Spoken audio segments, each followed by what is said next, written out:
जल जंगल जमीन को लेके नारे लग रहे थे, तीर कमान और आदिवासी के सारे आदिवासी एक समान के नारे लग रहे थे। जल जंगल के कौन है वासी, आदिवासी आदिवासी नारा सुना लगे। लेकिन जब हम मूल निवासी की बात करते हैं तो हिंदुस्तान में आदिवासी समाज की जो संख्या है वो 10.5 करोड़ की संख्या है। 10.5 करोड़ की 10.5 करोड़ की संख्या है। और मैं सूची पढ़ रहा था 1954 से लेकर आज तक आदिवासी समाज के लोग जो जल जंगल जमीन की लड़ाई लड़ रहे, जो जंगलों में रहते वन्य जीव की भी रक्षा कर रहे हैं और अपनी भी रक्षा कर रहे हैं। मैं सूची पढ़ रहा था कि हिंदुस्तान की आजादी के बाद कितने भारत रत्न हुए, तो पता चला 1954 से लेकर अब तक 53 भारत रत्न हुए। फिर मैंने देखा कि क्या एक भी भारत रत्न 10 करोड़ की आबादी वाले आदिवासी समाज के किसी योद्धा को मिला, तो मुझे एक भी नाम नहीं मिला। ये भेदभाव आज तक हो रहा है। मैंने सोचा भगवान बिरसा मुंडा को ही आप भारत रत्न दे देते तो कम से कम पूरा आदिवासी समाज आपको आभार व्यक्त करता। दूसरी सूची में पढ़ रहा था अमित भाई, जहां पे आरक्षण नहीं है, हाई कोर्ट में कोई आरक्षण नहीं, सुप्रीम कोर्ट में कोई आरक्षण नहीं। जब मैं उसकी सूची पढ़ रहा था तो जब से देश का सुप्रीम कोर्ट बना है तब से लेके आज तक मात्र एक एसटी समाज के, आदिवासी समाज के व्यक्ति सुप्रीम कोर्ट के जज बने हैं। ये भेदभाव क्यों है, ये सवाल हमको तो सरकार से पूछना पड़ेगा।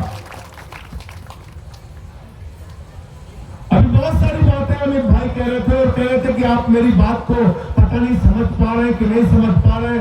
समझ इसलिए पा रहा हूं कि मैं अवध के क्षेत्र का रहने वाला हूं और आपकी भाषा हमारी भाषा से काफी हद तक मिलती है। कभी आप अवधी सुनिएगा तो उसका अंदाजा आपको लग जाएगा। बिल्कुल ठीक कहा आपने।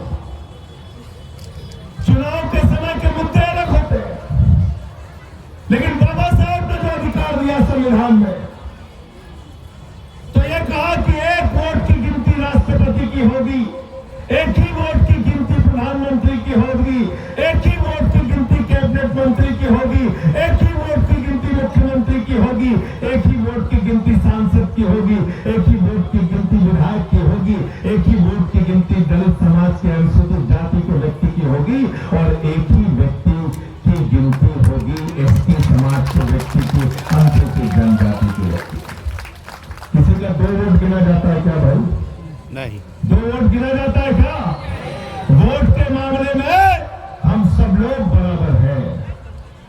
यानी प्रधानमंत्री अगर नरेंद्र मोदी जी बने तो जितना वोट एक विधायक, सांसद और तथा कथित ऊंची जाति के लोगों का है, उतना ही वोट आदिवासी समाज के व्यक्तियों का है। उतनी ही ताकत उनके प्रधानमंत्री बनने के पीछे लगी है।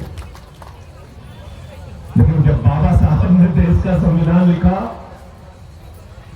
और बाबा साहब हमेशा इस बात को बोलते थे कि शिक्षा शेरनी का वो दूध है, शिक्षा शेरनी का वो दूध है जो जितना पिएगा उतना दहाड़ेगा। आज शिक्षित भारत बनाने की जरूरत है। क्या हो रहा है हमारे स्कूलों के साथ?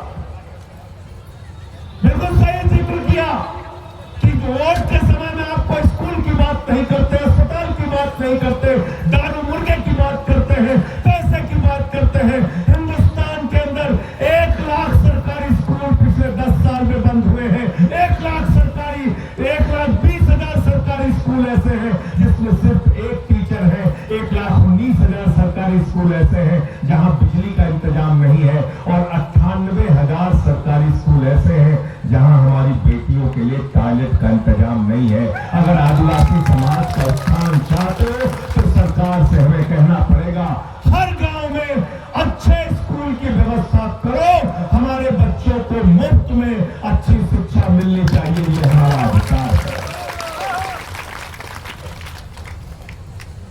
अधिकार बाबा साहब ने दिया, संविधान ने दिया।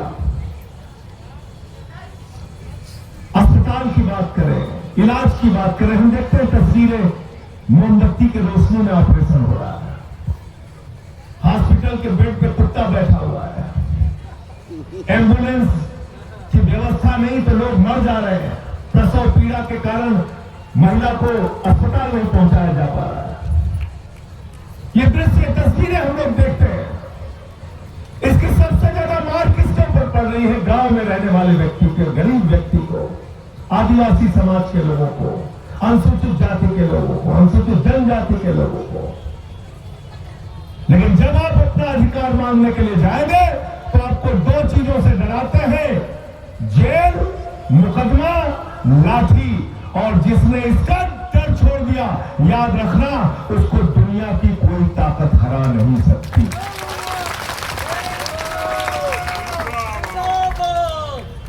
विधायक जी भी आंदोलन में जेल गए होंगे, हमारे अमित बघेल जी भी जेल जा चुके हैं, मुझे भी नरेंद्र मोदी जी ने 183 दिन जेल में रखा। 183 दिन जेल में रखा। और ईडी के हवालात में तीसरे दिन बुला के बोले संजय सिंह जी, आप बहुत अच्छे और बढ़िया नेता हैं, अरविंद केजरीवाल के खिलाफ एक कागज है, इस पर साइन कर दीजिए, आपकी जमानत हो जाएगी। मैंने कागज फाड़ के कहा, 1 साल जेल में रहने की तैयारी करके आया हूं।